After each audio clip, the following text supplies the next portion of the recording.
The number one enemy to resellers, and it's not even close, is your time management. Time is not the friend of a reseller. If you think about anything that you do, um, how well you manage time in that process of whatever you're doing, can have a huge impact on how successful you are in that, because we're only granted so much time, 24 hours in a day, 7 days in a week. The idea is to, what we'd like to do is increase our, maybe our daily revenue. Maybe we want to drill it down to our hourly revenue, right? But what happens if this gets in your way? You have your doom scrolling, right? You're going through Facebook, maybe you're checking out the Flippin' Ain't Easy Facebook group, or you're on Instagram, or you're on X, or you're looking at some of these YouTube shorts, TikTok, and you're not being supervised by anyone. Maybe you're used to a 9 to 5 where you have someone saying, look, this is what we expect you to do. Get back to work. No phones are allowed. No books are allowed. You just have to focus on the task. And the purpose of that is not, I guess you could say some management, some supervisors are into control. That, at least that's the perception. But really, it's about productivity, and it's about accounting for your time. For instance, when I worked at Amtrak, our phone reps, they had to be on the phone at least 97.2% of their day that they're being paid for. And that's not counting breaks. A 15-minute break, like between the second and third hour. They'd get the lunch break after the fourth hour. And then within the last 2 hours of the shift, they'd have another 15-minute break. That's not counted towards that number, 97.2, which means that you have, on an 8-hour shift, somewhere around like 7-8 minutes to get up, go to the bathroom on company time, maybe grab something to drink. Otherwise, you have to be productive, and there's a reason for that. Now, that was a big sticking point for the union and employees, feeling like, why do I have to be productive 97.2% of the time? Well, I got to tell you, human nature is, we look to be comfortable. And if we don't have some kind of productivity standard that we are held to, chances are you're not going to be as productive as you'd like. That's why a lot of these companies, they're looked at as the villain for enforcing such policies. But I've always said, and this is not something I came up with, but I've always said that policies aren't written by companies. Policies are written by their employees, meaning that if it wasn't for certain employee behavior, then companies wouldn't be creating, a 97.2 calculation, only 7 or 8 minutes, can you take away from the company's time. Now, I'm not here to advocate that you should be creating a policy for your own business where you're accountable 97.2% of your time out of an 8-hour day. Let's say you decide to come into work at 9 a.m., start up your eBay thing, and then you're done by 5 o'clock, maybe 5:30 if you're taking a 30-minute lunch break in there. I just don't think we could do it. And maybe you're strict like that. That's good. That's good. It's part of having a process to deal with time. Okay. It's having that balance, which I don't seem to have much of, but it's that balance between work and home life or personal life. And I totally respect that. And that's a good thing. But if you are not productive with some level of production within that 9 to 5 period, what are you doing? I have been completely ruining my life. And I think this kind of goes into looking at your internal. Even if you want to write it down, writing it down is better, but maybe you just have it stored up here, an SOP. And it's good to have a written one so that if someone needs to come in and fill in for you, you can just say, hey, look, it's in this notebook here. Here are the steps that I follow. Here's how I do it, and here's how I manage my time. But if you're just the only person and no one's ever going to fill in for you, then of course having it stored in here is fine, but it's part of having a plan. And we talked about on the last video, at least briefly, it was a long video, so you may not have come across that, but it's not enough to set goals anymore. I mean, setting goals, this is why so many people, when there's New Year's resolutions, they set goals to lose weight. Let's be realistic. And they say, okay, I'm going to do it this year. I'm going to lose 20 pounds and, I'll be able to fit into that swimwear. And then here comes May and June when it's time to go to the beach. And they're like, yeah, I didn't do it. And it's not enough to say, I want to lose 20 pounds.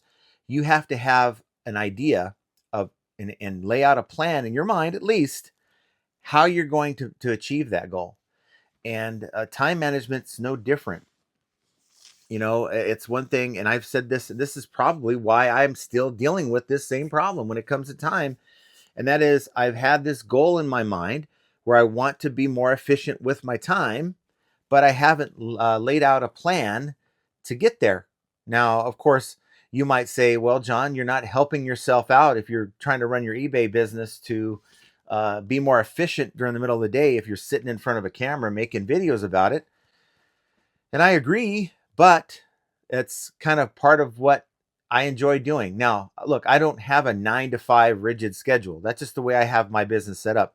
So yes, I'm here in the middle of the morning making this video. Maybe if you want to call it taking a break from doing the business. But look, my time management currently is I want to get X amount of things done. And if I can get X amount of things done, usually it revolves around a dollar amount, but get X amount of things done, and then I can go home early for the day. Um, or maybe I have to stay. I have to stay later for the day because maybe I want to stay later for the day. Maybe I've achieved what I wanted to achieve, and I've got nothing else better to do. It's either go and doom scroll or watch TV, or you know what? Let's work on this. Let's get some of this done. And I think that kind of goes within the enjoyment of working the business, as crazy to some of you as that may sound. For many of us, it's a means to an end, and we treat it as a 9 to 5 job because there's not much enjoyment there. It's just simply, how can I make reselling work to either supplement a job that I have or to bring in a full-time income?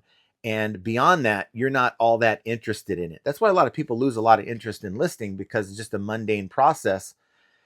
And it kind of just drags down the whole reselling experience. You can ask Jenna about that. She's really, really adamant about not wanting to list. I refuse either way.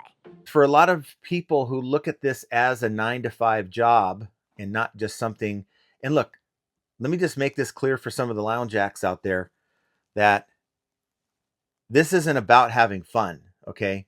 It's about finding joy within what you do every day to make it more tolerable. Got it. Don't do anything fun.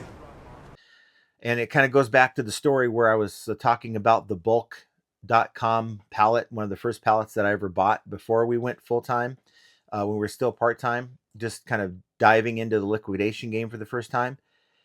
And aside from a few pieces inside that pallet, I think one was like a Segway scooter and some other kind of cool electronics. I totally hated the idea of listing some of the items that were in this pallet. And the idea that, this could be my career, it never resonated with me as an option to make reselling my career, because I couldn't see myself spending time dealing with things that I didn't want to deal with.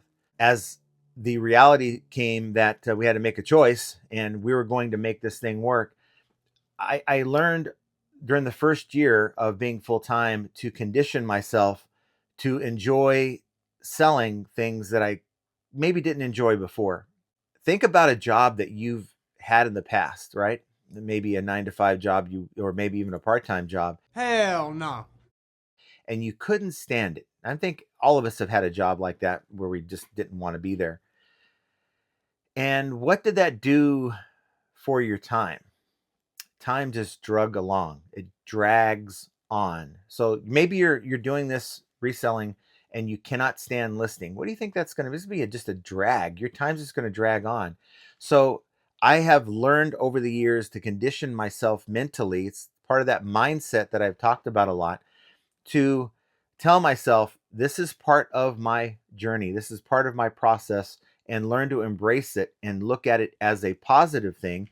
And of course, if you hate it so much, look for ways to minimize the time that you're doing that task. So that could be either delegating shipping to a partner, like I've done with, shipping is not my favorite thing to do, but Jenna doesn't mind doing it. But like listing, okay, nobody likes to list, but what's to stop you from using a tool like the AI lister on TreeCat, where you simply go in and you just put up a bunch of photos that you took, and the AI lister does most of the work for you, including item specifics and choosing categories and uh, recommending a price and all that stuff for you. Well, I mean, what excuses do you have now if you hate listings? So, and by the way, if you are interested in an AI listing tool that could improve your time management and get more things listed because you don't like listing, use my link down below and you're going to get 2 months free. Doesn't matter how many items you list. It's also a cross listing tool. That's what they started off as, treecat.io.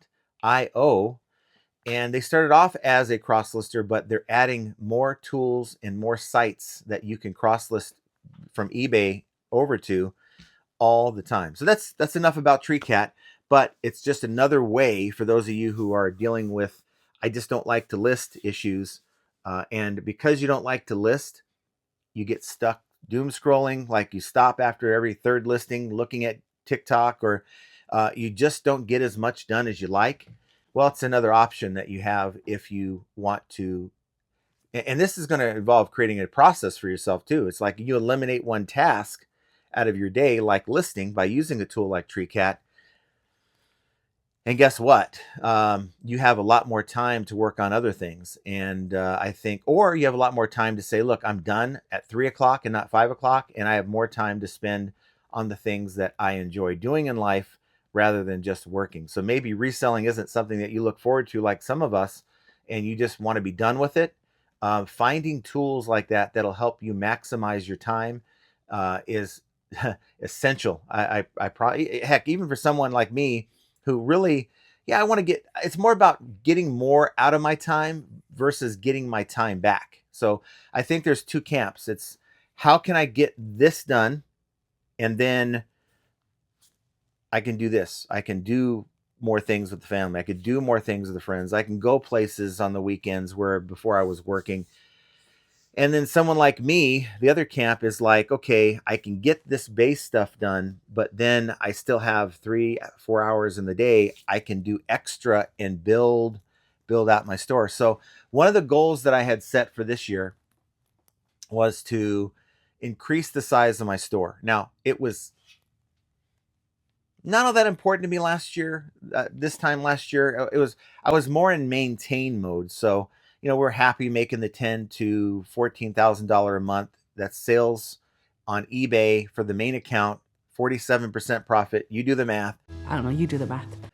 We were happy with that. Okay, content. And I think you tend to get in your comfort zone, right? And that's when things kind of start to fall off. And we were content being at 250 items in our store at about a $70 ASP. But I thought to myself, why not make more?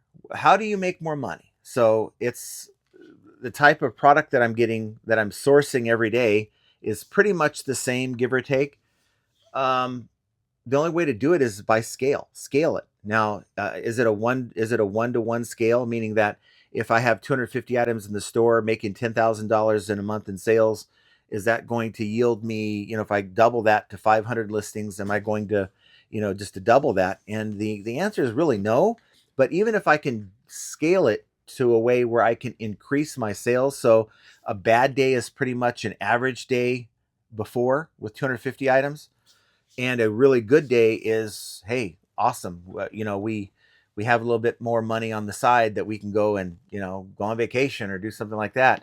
You just want to make your money. So for me, it's the goal is getting up to 500, but I had to look at, okay, if it was that easy, why didn't I get to 500 to begin with? And so it's about time management and utilizing tools like I use every day. TreeCat's AI Lister is helping me get there. Now, look, you might think, wow, how hard is it to get to 500 listings? I'm not listing comic books or CDs or things like that. I'm listing things like this. What do you guys think this thing is? Put the comments down below. I get things like this, okay? And I'll give you a chance to hit the pause button and tell me what this thing is. It's a wood base, but yeah, what do you guys think this is? I'll tell you. This thing is designed to hold a ham for carving, I guess. What about Big Daddy? So I don't know. It's just like an Italian ham or something like that. So pardon this is what Amazon does when they send it to liquidation, by the way. They throw their little Amazon thing in here. If you try to pull it off, it leaves like a black marking for Amazon, like these circles. And this is really for Amazon's own internal purposes. So if someone tries to get this in liquidation, and then they peel off the Amazon label, and then maybe they're doing a swap out. Maybe they buy a new one on Amazon and swap it out for the liquidated one that's broken, and then they send it in to get their money back, and they got a free ham holder or whatever, right? Amazon knows that, and it's like fraud. No, it's going to definitely go back against you. But it's some kind of it's a ham holder. It's a folding model. It's made in Spain, and it's a Jamonero Modelo Plegable. What? Bro, what are you talking about, man? Hell, I don't know. I think I got it for $1. Okay, $1.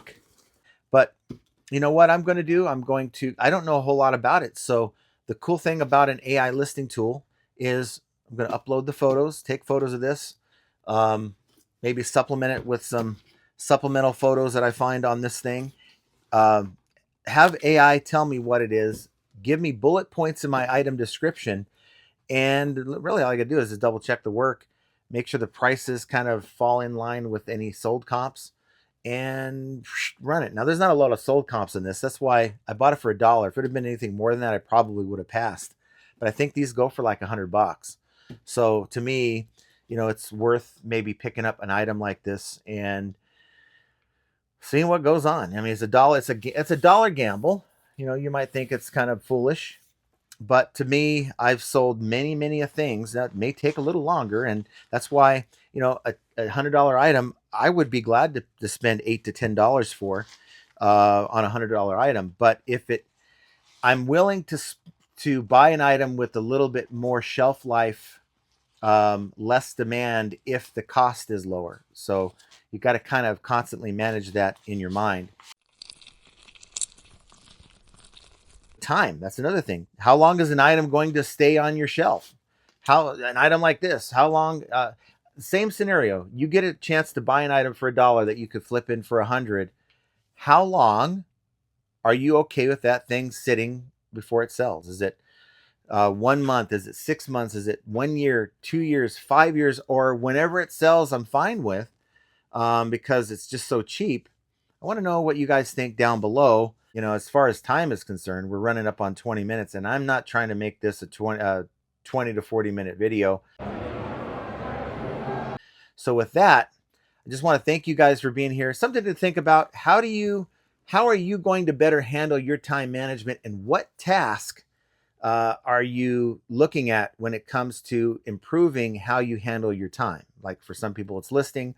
For other people, it might be how your shipping is taking all morning, and it's like, we got to find a way to like limit this thing to 2 hours. So whatever it is, comment that down below. I'd like to know. And with that said, guys, I'm going to sign off. And look, dealing with time is yet just another example of how flipping ain't easy. We will talk to you here on the next one. Have a great rest of your day. Take care.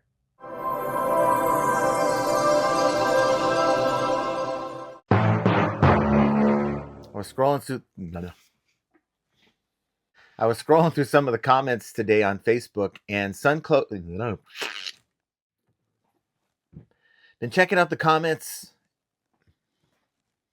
been reading the comments, and Madcap Toys said it best. I don't know what he said. Hold my ham. Hold my ham. What? Bro, what are you talking about, man?